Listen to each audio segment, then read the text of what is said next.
parrain de cette année, c'est Franck Margerin, le célèbre dessinateur qui est donc Grand Prix d'Angoulême. Donc on va dire c'est le prix Nobel de la BD, Grand Prix d'Angoulême. Et c'est l'auteur qui a dessiné Lucien, ce vieux rocker un petit peu asocial et qui a une superbe banane sur la tête. Donc Lucien est là avec Franck Margerin. Pour ceux qui veulent voir Lucien, il est là. Et au stand de notre ami Cédric, qui tient la librairie Escapade. Alors ça c'est notre invité d'honneur. Le salon, sinon, se fait sur le thème Passion, Frisson, Fiction. Donc tous nos auteurs qui sont au salon se rattachent à l'un de ces thèmes. En ce moment, je fais une série qui s'appelle Je veux une Harley. Et voilà, c'est pour ça que j'ai quelques lecteurs qui ressemblent à des bikers et qui sont des bikers d'ailleurs. Alors moi, je suis un motard.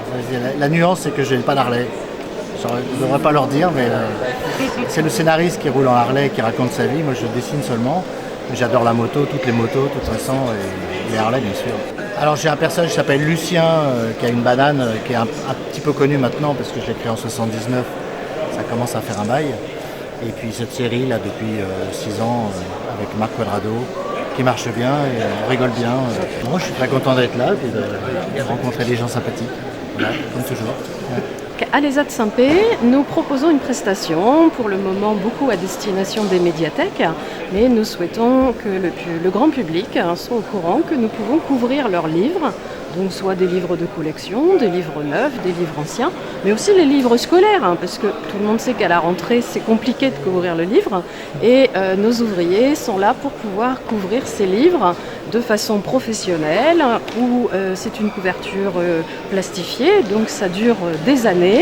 On voulait vendre aujourd'hui une autre activité de l'ESA de Saint-Pé, qui est très connue pour les confitures et le chocolat, mais aussi faire découvrir cette activité qui est faite par 5-6 ouvriers en moyenne, qui travaillent tous les jours. Dans l'année, nous couvrons environ 10 000 livres quand même. Donc c'est des professionnels de la couverture.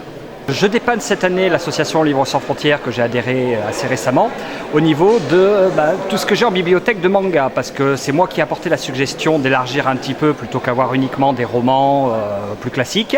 Mais il était trop tard pour avoir des partenariats avec par exemple Leclerc Culturel que nous avons essayé ici sur Oloron, ou même la librairie Bachibouzouk que nous avons pensé en premier sur Pau, qui est déjà habitué à ce genre d'événement.